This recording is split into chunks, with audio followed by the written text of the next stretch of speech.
process, or is this health insurance already chooses this company? Through the chair to the councilwoman, so we do RFPs for the major healthcare contracts, and then they actually subcontract Pathfinder. So we don't engage in a direct RFP where they would bid on anything with us because we don't pay them. The contract or the healthcare companies do. What number? Okay, thank you. Okay. Anything else, Councilwoman? Nope. Okay. Any other questions regarding 992-2025? Seeing no other questions, ordinance number 992-2025 stands approved. Director, just real quick, I got a question for you, and I'll just ask the question, but then if you need to get back to me offline, let me know. Aflac, why don't we have options like that, or people for RFPs with Aflac? A couple of representatives from Aflac asked why they aren't able to get RFPs in order to try to apply to be a provider for supplemental insurance, or is it a process, or when do you let out that bid? To the chair, so we do RFP that. I can check on the next round that we will be RFPing, but we do RFPs for the supplemental as well. And let me know when the next round of RFPs are, and then let me know if Aflac, because they claim that they don't get a copy of the RFP and they don't have an opportunity to compete. So I just want to make sure that either I give you their names and or you want to take a picture, you can. Their names and or make sure that if they can apply next time. So if you want to just take a picture of it real quick. Yeah, I'll bring it straight back. Okay, thank you. Appreciate Thank it. you. Thank you, Director. All right. Public health. Is public health here? Public health. Public health. Is public health here? Public health is not here. We'll go to the next one. Someone might want to try to tell public health if they want their piece heard, they might want to come in. Next one is capital projects. Capital projects is ordinance number 1174-2025 by council members Polensek and Griffin by departmental request, an emergency ordinance to change the name of a portion of East 89th Street to Euclid Beach Boulevard. Director. Good afternoon, Mr. Chairman. As you said, this is to change just a portion of East 159th Street that's north of Lakeshore Boulevard to Euclid Beach Boulevard. Euclid Beach Boulevard is what the road is named just past that point. And the goal of this, at the request of Councilman Polensek, is that we have signification of the historic nature of that area on Lakeshore Boulevard. So the idea is that you would see a street sign, Euclid Beach Boulevard, off of Lakeshore. And this does meet the requirements, which is that there's no business or house addresses that come off this portion of the roadway. And that's why we're able to make that request here today for your consideration. Thank you so much. Councilman Michael Polensek. Thank you, Mr. Chairman. Obviously, I'm here to support the legislation. It presently is called East 159th Street, which was never officially dedicated nor accepted by the city of Cleveland in the date. It was put in by the developer of the high-rise apartments north of Lakeshore Boulevard. And what we're trying to do is clean up this mess. Found out that the road was deficient, was not being adequately maintained. So this legislation came after the fact, the renaming after the fact that we had assessed all the adjacent property owners to construct a new road. So the new road is under construction right now. It will be a dedicated and accepted city street and officially called Euclid Beach Boulevard. So I urge my colleagues and ask my colleagues respectfully to support my request on this piece of legislation. Thank you, Mr. Chairman. Thank you. All right. Seeing no other questions, ordinance number 1174-2025 stands approved. Please sign on. And before I go to the next piece, I neglected to acknowledge our newest member of finance, Councilman Charles Slife. He's going to be serving as chair of transportation as well as finance.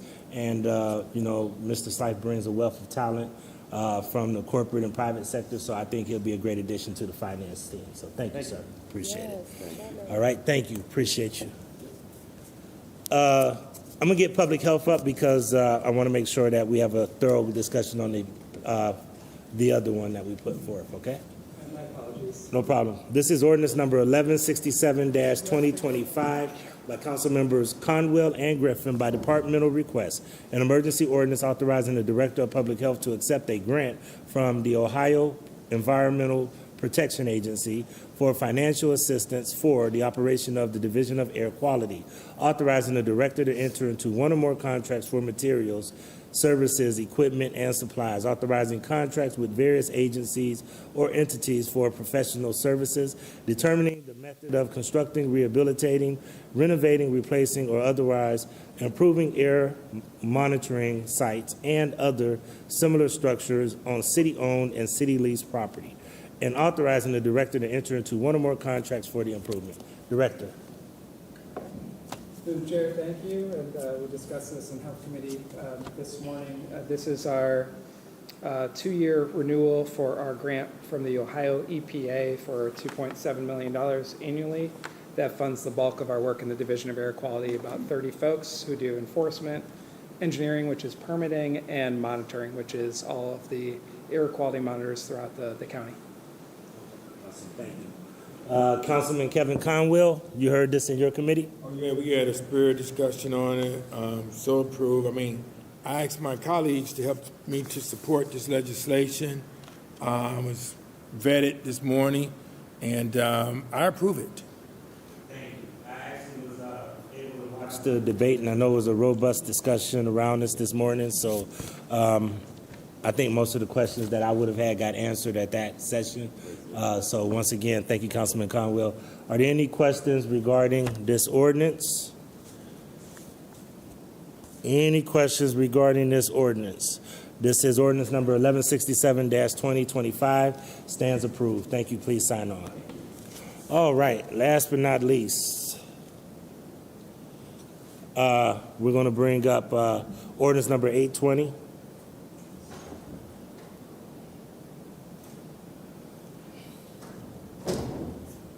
All right. Hopefully. All right. So this is ordinance number 820-2025 as amended by Councilmember Griffin by departmental request, an emergency ordinance authorizing the Director of Finance to employ one or more professional consultants to study, assess, market, and sell corporate sponsorships for city facilities and assets. And I will read the amendment. The amendment and states that there is no legal objection to this legislation if amended as follows. 1, in section 1, at the end, insert any selling of corporate sponsorships or naming or renaming of city-owned properties for facilities must obtain legislative approval prior to such sale or naming or renaming. This is dated 9/15/25, signed by Nicholas Delaney, Assistant Director of Law. Chief and Director, welcome. Thank you, Council President. Today we're here to request approval from City Council as it relates to our ordinance relating to the corporate sponsorship for Parks and Recreation facilities and other city facilities. Our goal with this legislation is to align a revenue source with the master plan for Parks and Recreation services and to create funding opportunities to support improvement to Parks and Recreation. As a part of this process, we wanted to issue an RFP to seek consultants who would be interested in providing this service. We had 19 vendors who reviewed our proposals. 5 downloaded the proposals, and we received 1 submission. It is from a local business right here in Cleveland. We reviewed this proposal, and as we reviewed the proposal, we wanted to look at the type of work that was going to be done. So this would be a 2-phase project. Phase 1 is to assess our facilities. That is a 90-day phase at a cost of approximately $125,000. If we like what we receive back in terms of the amount of money that we can receive and the types of sponsorships that are available, we could move on to phase 2 based upon their assessment, which would be for them to go out and seek sponsorships for our assets and amenities. What we are asking today is for authorization to employ Superlative Group to conduct our assessment for corporate sponsorship opportunities. And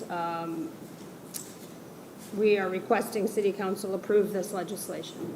And we're here to answer any questions. Thank you.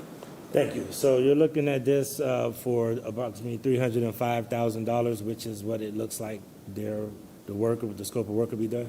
Yes, we anticipate the total for Phase 1 and 2 would be just over $300,000. And how much do we anticipate, or first of all, have they done this in any other cities before, or do they have a track record of doing this?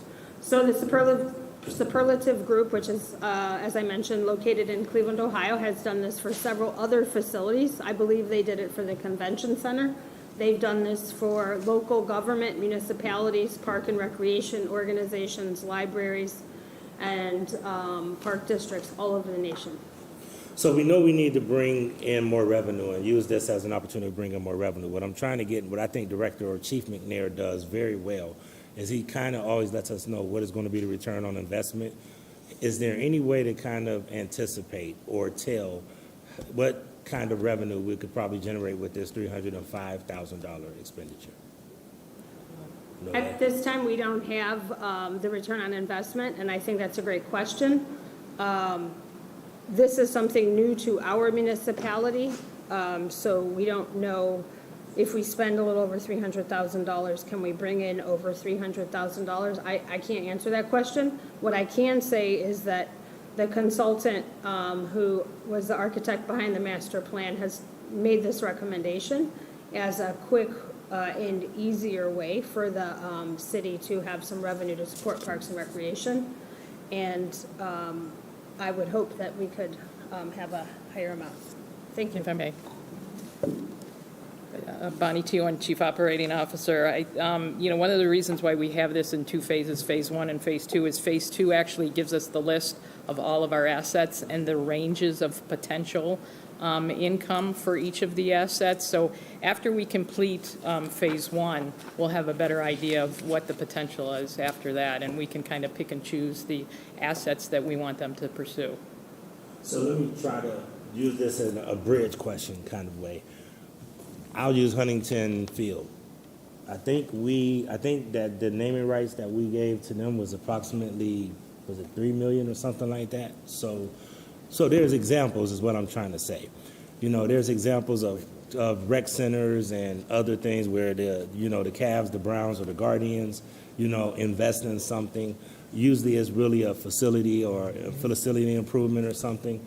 But bottom line is this is not so far out of the norm because we already pretty much do it. The thing that I'm looking at is how are we going to bring in the money. So I just would love to understand how we're going to determine the projections and how is this going to help. And is it going to go strictly to the rec departments or is it going to be to the general fund? Yeah, so again, Phase 1 will help us with that assessment. One of the facilities that I know we're receiving corporate sponsorship is the Huntington Convention Center, and we receive half of that from the county for maintenance of the malls, and we receive, that's about $200,000 a year that we receive. So I'm assuming the county receives the other half, and I believe that was for 10 years, if I'm not mistaken. So that's one example. But Phase 1 will go through each of the assets and give a range. The assets are valued on how much traffic they have, how much national exposure they would have, and that's how they determine the values of those. If we feel that the values are not there for each of the assets, we can choose not to move forward on Phase 2. I like the fact that we put in an amendment that it has to come back for council to approve it, but what it doesn't help me understand is the overall scope. Because you guys will probably be coming back with, one-offs. It'll be, hey, we got this group that wants to sponsor Fairfax Recreation Center. And it'll come back for council, but then we won't have any way to show the cumulative impact. And that's where I'm really trying to understand, like, are we looking at $1 million, $2 million, $500,000? But if you're saying after the first phase, you would have a more clearer outline, then how can we make sure that this comes back to finance or municipal services so that we can understand the potential impact or return on our investment for this. Yeah, our intention was always to come back to council when we have a potential deal. And in those negotiations with those deals, whoever will want to sponsor a facility, say, I'm sure they would have some specifics as far as what they want the money to be used for, whether it's, for capital improvements or programming improvements. So I think there's, to your point, you're absolutely right. There's going to be a lot of variables in what that money's being used for. It would be good, and I believe in, we need to put an amendment, then I'm willing, if somebody would be willing to make an amendment. But some kind of way, I think we need to get regular updates to kind of see what has been the revenue that we've raised, how are these dollars going to be applied? Because the way that the legislation is written now, there's nothing that really determines that we get regular updates to show how much revenue we're bringing in and how that revenue is going to be utilized, whether it's going to be for capital repairs, whether it's going to be for program operations. So some kind of way, if someone has the ability to offer up an amendment, I think we should make sure we have an amendment in there. Well, Mr. Chairman, I'll make the amendment. Councilman Michael Polinsky. That on well, first of all, before I make the amendment, I'm assuming as soon as you enter into some type of agreement, you're going to have to come back to the council for ratification, Yes. correct? Okay. And then on the existing, specific as Council President raised it, on the Cleveland Browns Huntington Bank Field, why don't they have to tell us, since it's a city building and city property, what the dollar amount was? Because I heard it was $50 million. That was a agreement that was negotiated long before my time. I'm talking about the most yes. recent. Yes. Long Because before. I don't know, is $50 million correct, incorrect? I don't know. Don't know. Ms. Magistro, if you could you give us the right amount? I know that we just passed legislation this year. It escapes me right now, but there is an annual amount. And I think over the period of time that you're talking about, 4 or 5 years, it is approximately about 50 million. Yeah. It's like 6 or 9 or something like that a year, but then it also over the lifespan comes out to be what you're Because talking about. I think the council and the public have a right to know what the naming rights generated for the team owners, because obviously it didn't come to the city, came to the team owners according to the lease document. But, Mr. Chairman, so I'll make that motion that, and please correct me if I don't structure it right, make a motion that any agreement that is entered into must come back to the city council with the dollar amount. Is that correct? Yeah, that's the amendment that we have. That we have an Okay, amendment to I address that. understand that. What I was trying to accomplish is how do we get the overall impact? How do we make sure that we get literally, we're paying $305,000 for Yes. this consultant. It's 2-phase process. The first phase is going to outline sort of how this is going to be structured and what we might potentially be able to receive.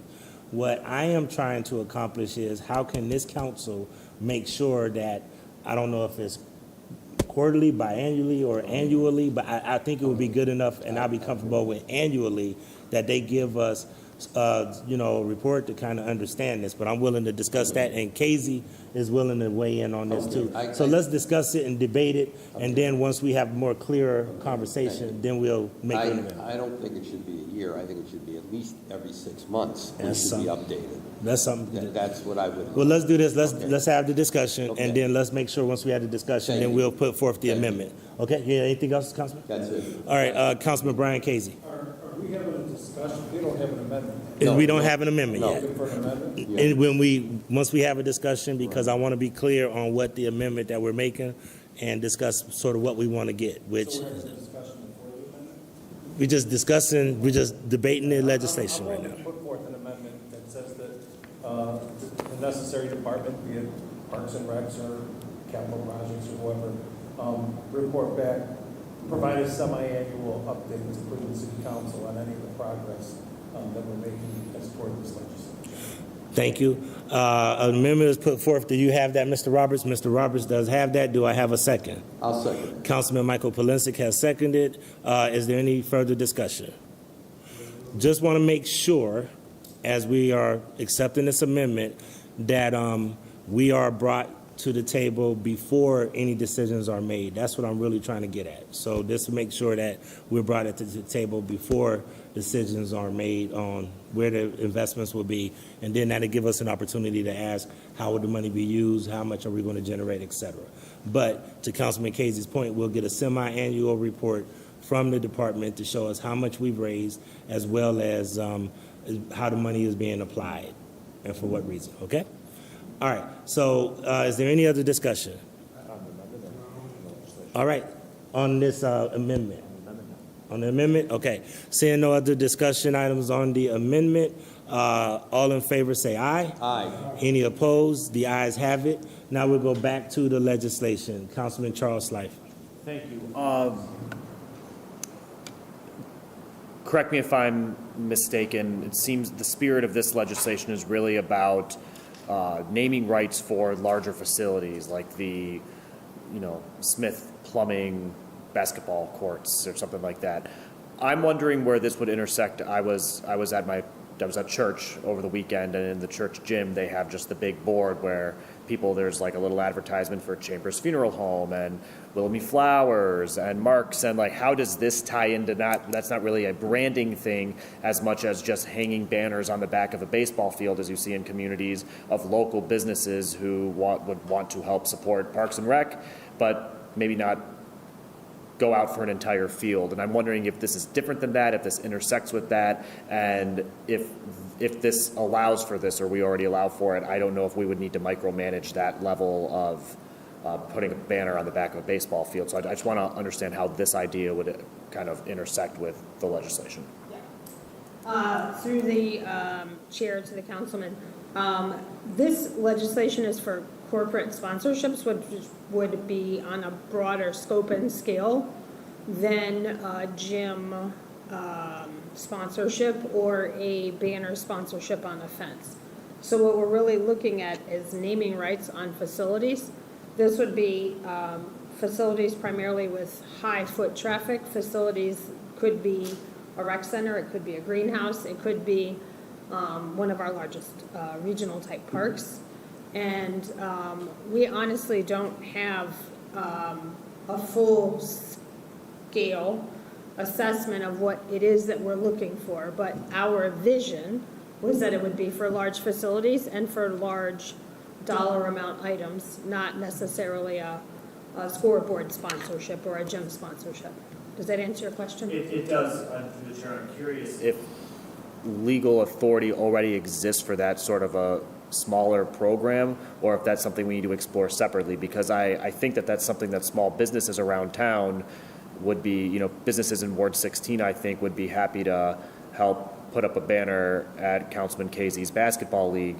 That's something you see very prevalently in other communities, but and maybe I'm just not paying attention well enough, but I feel like we haven't been doing that at our city sports facilities like other communities have. Yeah. So thank you for that comment. I think as Alex refines her department and she looks at different opportunities and opportunities. One of the things in the master plan is looking for opportunities to grow our revenue. And you're exactly right that is an opportunity to grow our revenue. But as she looks at her personnel and her staffing, there is going to be a person dedicated to grants as well as sponsorships that we'll have the opportunities to look at those sort of things and to facilitate those types of sponsorships. I'll just say to the body, and based on no data, obviously, but part of me wonders if there's more bang for the buck in the volume of small sponsorships at every city facility versus the more expensive naming rights for large facilities. Maybe there's an equation in there, but I think that it is an opportunity to supplement this. Before I go to Councilman Casey and Councilman Conwell, just another question I want to ask. Does this in any way affect any of our bond covenants that we have in place now? Have we talked to finance about that and make sure that this won't affect any bonds that we use for improvements? I just want to make sure that there's no interference, like is there anything that could potentially cause us a problem with our bonding? Yeah, it's a great question to the chair. We have not explored that option at this time. Right now, the way that this agreement would be, we could either choose to use the money for operating dollars or capital dollars, but it should not impact any lending that we do to perform any capital improvements. Okay, and then, okay, great, I'm sorry. Yeah, I'm guessing that if a corporate sponsor comes in and they are proposing capital improvements, at the same time they're promising a certain revenue stream, that we could use that to backstop any of our bonding in the future. I would think that would happen, but obviously we would have to consult with our law department and our bonding counsel for that. Well, it'd be good to know if that's the case, because I think this, like you just said, eloquently described, that they can actually relieve a little bit of the pressure that we have on our bonds if we could use some of that as a backstop. So something just to think about. The other thing, I know that I'm asked this question, I gotta ask it, because Councilman Slife made me think about it when he mentioned about local businesses. This also is not us going to have a whole bunch of facilities advertising smoke shops and stuff like that, right? So I know the council would probably vote against it, but just let you know, we ain't gonna have that bring us in there, you know. So I just want to make sure it's good. But so there are some barriers and some things that would kind of be like no non-starter. Okay, all right. So that's good to know. Last but not least, I think one of the most horrible ideas is when Chicago sold all of their meters. This is not selling any city asset. This is not outsourcing. This is city just dealing with advertisement so that nobody's confused. Okay? Okay. So this is us finding another way to bring in a revenue stream. Okay? All right. Thank you. Councilman Brian Casey and then Councilman Kevin Conwell. Thank you, Mr. Chairman. Mr. Chairman, to the chief or the director, maybe we don't know this answer yet, or if we've thought about this, but if somebody wants to come in and rename Gunning Rec to Irish Spring Recreational Center now, does that money stay with that facility, or is it going into like a general pot where money that somebody's paying to sponsor Gunning Rec could actually go into upgrading Collinwood Rec? To the chair, to the councilman. At this time, we don't have any of those guidelines set forth, but I think as we get through phase one and we consider what amenities are ripe for this type of sponsorship, we can also consider what controls the city would like to put in place to ensure that we're not getting sponsorship dollars for one location that's not going to benefit that location. So I appreciate that comment. All right, and Mr. Chairman, to the director, so there is a possibility somebody could come in and say, we want to pay you $2 million a year to rename our rec center, but we want all that $2 million to go back into that rec center, correct? Yeah, through the chair to the councilman, absolutely. We could spend it on operating or we could spend it on capital. And so for sponsorship dollars at Gunning, Irish Spring Gunning, we could say, we're going to have this all for operating, and so we're going to look at how we can expand services at that facility.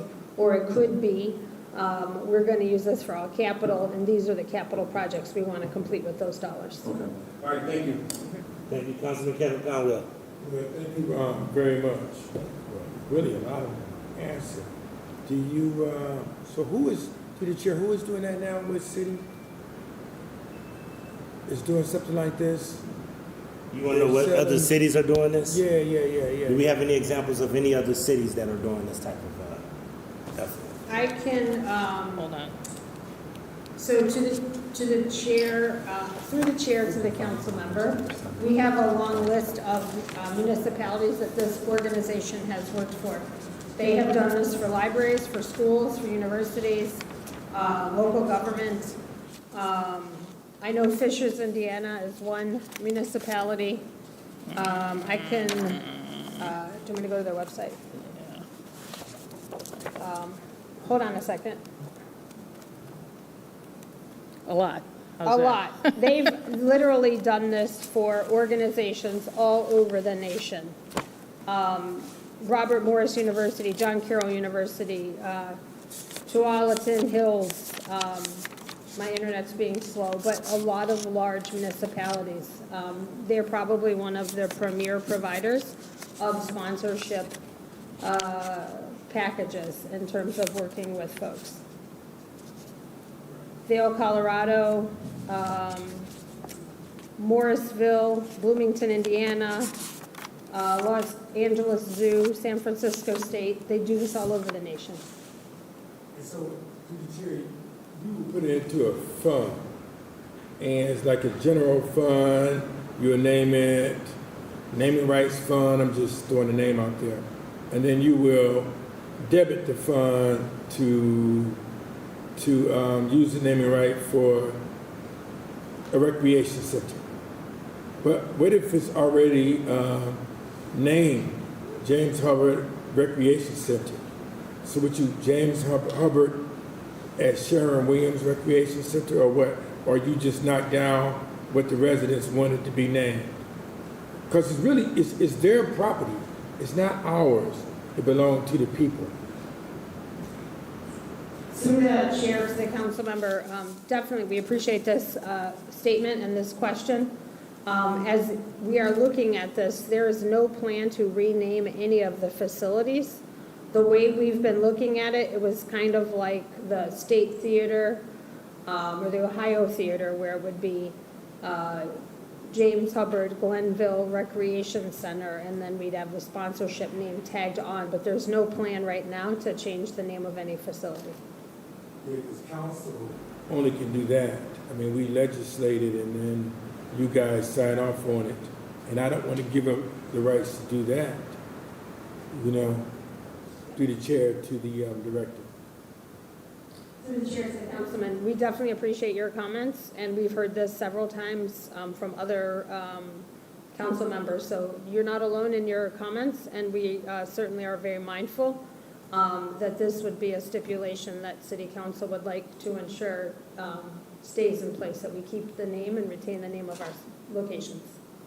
Okay, thank you, CP. All right, thank you. Do we have any other questions regarding ordinance number 820-2025 as amended? Seeing no other questions, ordinance number 820-2025 as amended stands approved. Please sign on. Thank you. Thank you. Are we at, I need miscellaneous. I need to say something real quick. Please proceed. You know, I've been here since 2001, CP. I talked with the YMCA, and they tell me that the city do not want to sell them the land because, and I have to hear it from the YMCA, no one from the administration.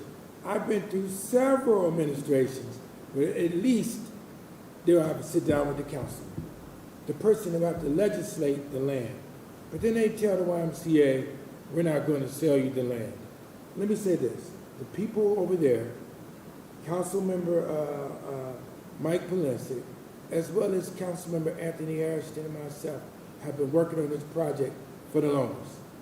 But when you guys come in, Mayor Bibb administration come in, you want to say and do what you want to do, and that's disrespectful to me because I've never seen anything like this in my life. Never. Whenever I do something, you know what I do? I come to your office, chief, and I talk with you. Whenever I'm going to do something that will affect the recreation centers, I come to your office, director, and I talk with you like partners. But you guys are changing the way it's supposed to be, us working together for the good of the whole. We're going down this wrong rabbit hole, Mr. Council President, and I don't like it. I'm not happy with it. You guys have to talk with us also, and you're not using us like a partner. I'm not happy with this. This man over here, even my council member, Mike Polensek, worked on this project for years under the Jackson administration before you guys even came, and you don't even respect us enough to talk with us about it. But then I get a phone call from the YMCA saying they don't want to do it, Councilman Caldwell. What kind of nonsense is that? I said, they didn't call me, Tim. They didn't talk with me. because you feel like you don't have to talk with us. That's what I'm getting right now. And I've been around for a long time, not as long as Councilmember Mike Pelisic, but we never seen anything like this before in our lives, through the chair to the chief. Mr. President, may I respond? Yeah, if you could, first, Yeah. if you could verify if that's the case or Yeah. not, okay? So specifically, you know, we have received property over the years a lot of different ways. It's been donated to us, and with some of those donations, there's limitations on what you're allowed to do. So the particular land that the YMCA is requesting has land that has been donated to us that has certain strings tied to it, that we're not allowed to sell it. You know, I'm not sure why we would have to come to you when we're actually just reading what's in the document, in the deed. We're just relaying that information to them, that in essence, they could have read the deed themselves and found out that that's the case. So that's the property that we're not selling to them, is property that we're not allowed to sell to them based on the deed restrictions, plain and simple. 111 St. Clair Avenue, that's where Glenville YMCA used to be at. I grew up in Glenville. I used to go to YMCA. I had a fatherhood program there. I used to do jobs there and job fairs there, and that was YMCA property. You remember that, Councilmember Mike Pelisic? I was wondering if you was gonna say it or not, because I'm shocked to hear there was a deed restriction on there. Yeah, I'm shocked Because to hear the that Y also. used to be right there located at the same location. Yeah, basketball. You played basketball there. It's not all the property. It's certain parcels of property that they're asking from us that have the deed restrictions on it. And, you know, we'll be happy to sit down with the Commissioner of Property to go over the specific details and the limitations on what we can and can't do. Because, you know, here's the thing about the YMCA, the director who used to work there, it's different, kind of different from the recreation center. You could do programming there, and we need programming in the community for senior citizens as well as children. You need all the programming that we can get. And let me say this, Director. When we had the YMCA there, it wasn't just people from Glenville. They came to that YMCA because of specific programming that was from East Cleveland. They came. They showed up from Euclid. They came from Collinwood. Isn't that right, Councilman Mike Pelisic? They came not just to go to Glenville, and we had programming, fatherhood programs that was at the Glenville YMCA as well as at the YMCA. So we can do sharing. Programming is very, very important that you need this guided with goals and objectives. And here's the other piece. It's a transferable project. It's a project not transferable. Scratch that. It's a project that will make changes in that neighborhood. Please.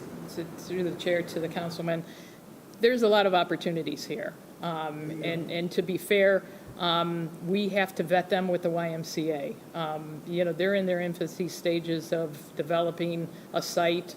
We're surprised, just like anybody else, that they're proposing to build the site. Maybe you guys knew about it for years, but we're just recently learning about it. So we're looking at partnering opportunities, and that's what we have to do, because we know our facilities that we have in that area are not the best, and we acknowledge that.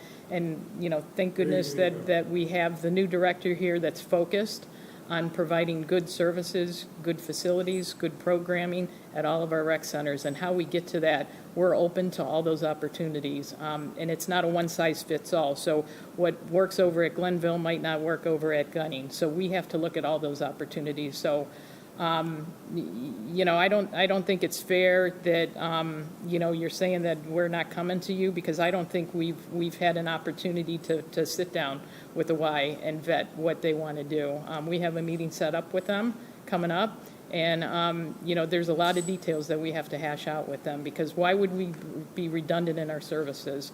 Why would we try to compete?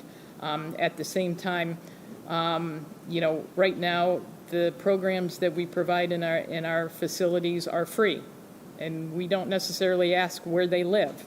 So we have people coming from Euclid to use our facilities, and I don't think that's right, that, our residents are missing out on some things because we're providing services to our neighboring communities.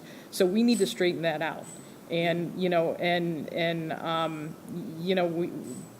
as our master plan says, that, there's some programs that we could charge for because they're so popular. These are all the things that Alex, to her credit, she's read the master plan, she's memorized the master plan.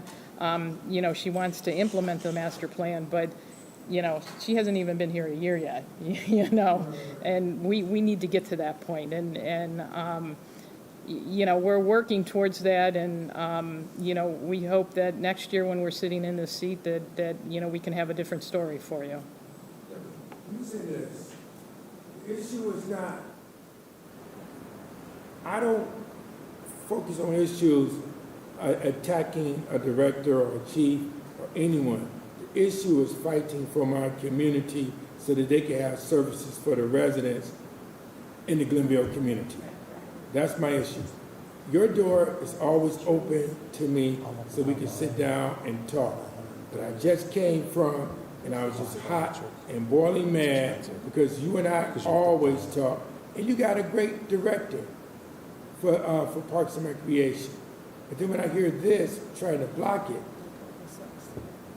any time something try to block something for Glenville or the citizens in the city of Cleveland, I get upset. And I don't want the presidents to be set that you didn't tell me, because I need to know. Even if there's a glitch dealing with, especially with the Glenville community, because I felt very, very bad when Tim reached out to me to narrate that to me. Because in programming that you just mentioned, you can have, let's say, a YAMS program, Young African American Males program at the Glenville YMCA and at Glenville Recreation Center. And then we work together for the good of the whole. They're going to have scholarships in there also. And when you build a building like that, a $30 million building, you know what happens? It's blight there right now, open space lot, blight. When you build that building, we'll put new streets there in that area. When you build a new Glenville YMCA, place matters. You'll get new houses that'll be built around the Glenville YMCA. So it's not just the program and the projects. And you know what else happened? You cut down on gun violence because you're teaching Christian principles, the whole 9 yards from the YMCA as well as the Glenville Recreation Center, working together for the good of the whole, for not only Glenville, but for Collinwood, Glenville, and that entire area. And that's where I'm at. So, if we could, Councilman, first of all, could you guys set up a time and have a conversation with the councilman? Because I'll be honest with you, I'm a little surprised myself. These guys have been spending years really asking for community partners and a couple of things that I want to understand. If I'm understanding correctly, they did an assessment on the entire city, and I thought that they were directed to go there, that they were kind of given advice to go to that site. And they've been doing everything from working with Ted Ginn Jr. and been working with all of the stakeholders in that area. So, development takes a long time, and this is kind of an abrupt change. So I think the bigger issue that the councilman is expressing is communication, because it makes us all look bad when we've been having conversations for the last 6 years or so, and then all of a sudden we just find out through the grapevine that it's not happening. So if you guys could you guys meet with the councilman, go over that? I do understand deed restrictions because I believe that's part of Rockefeller Park or something, or Rockefeller gave it to the city, so there are some deed restrictions to that. I've always been familiar with that, but I do agree with the councilman that footprint is where the old Y is at. So it's a matter of just having a good conversation, because these guys could have went anywhere, and I know that they spent the last 6 years determined to go there. So just something, if you guys could get together and kind of talk with the councilman, because I can understand his frustration on this. Okay. All right, Councilman, we'll make sure we follow up with you. All right, thank you. It's not you. It's me fighting. That's what we're all here for, to fight for the city of Cleveland and our ward. All right, so Thank you. And upon that, this Committee of Finance, Diversity, Equity, and Inclusion is adjourned to the next call of the chair.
Mind you, since late 2022, multiple departments, Ms. building and Smith-Jackson, housing. time's up. Thank you.